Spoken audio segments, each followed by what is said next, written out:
আমি এসেছি। ওনার বক্তব্য 6 মিনিট। মাননীয় স্পিকার, আমি বুঝতে পারছি না সময়গুলো কিভাবে বন্টন করা হয়। সরকার দলের হলো 8 মিনিট, বিরোধী দলের হলো 6 মিনিট। এভাবে তো কথা বলতে পারবো না। আপনারা যে জেনজির কথা বলেন, সেই জেনজির প্রতিনিধি হয়ে আমি সংসদে কথা বলতে আসছি। আপনি যদি বলেন যে জেনজিরা কি চাই, আমি বলছি জেনজিরা 72-এর সংবিধান আর চাই না। আপনি যদি বলেন জেনজিরা কি চাই, আমি বলতে এসেছি জেনজিরা এটাই চাই, স্বাধীনতার 30 বছর পরে জন্ম নিয়ে আমার মতো যারা সন্তানরা রয়েছে তারা কেন ভোটাধিকার পাই নাই, তার জবাব চাই। আমরা তো স্বাধীন বাংলাদেশে জন্ম নিয়েছি মাননীয় স্পিকার। আমাদের কি ভুল ছিল?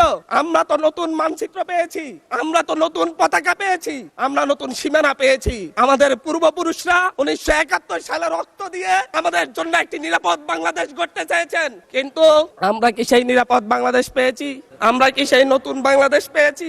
71-এ 30 লক্ষ মানুষ শহীদ হয়েছে, জীবন দিয়েছে। তাদের পরবর্তী সন্তানরা যেন নিরাপদ বাংলাদেশে ভোটাধিকার পায়, যেন রক্ষী বাহিনী না হয়, যেন আবার দুর্ভিক্ষ না হয়। কিন্তু আমরা কি দেখেছি? আমরা দেখেছি বাংলাদেশে দুর্ভিক্ষ হয়েছে।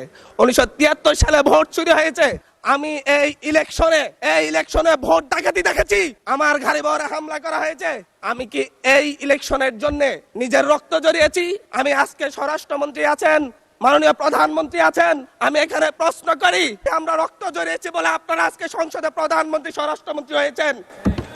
রক্ত জড়িয়ে গুলিবিদ্ধ হয়ে 3 দিনের মাথায় মাননীয় সংসদ সদস্য, আপনার বক্তব্য অব্যাহত রাখুন।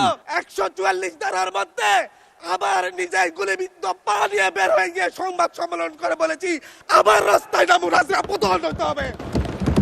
আমরা বলেছি নতুন বাংলাদেশ দিব। আমরা নতুন বাংলাদেশ আবার প্রতারণার রাজনীতি দেখতে চাই না, প্রবঞ্চনার রাজনীতি দেখতে চাই না। যেই গণভোটের পক্ষে আমাদের মাননীয় প্রধানমন্ত্রী প্রচারণা চালিয়েছেন, যে আদেশের পক্ষে মাননীয় সরকার দলীয় সংসদ সদস্যরা প্রচারণা চালিয়েছেন, আজকে এখানে এসে কেন এটা নিয়ে আবার দীর্ঘ আলোচনা হতে হবে?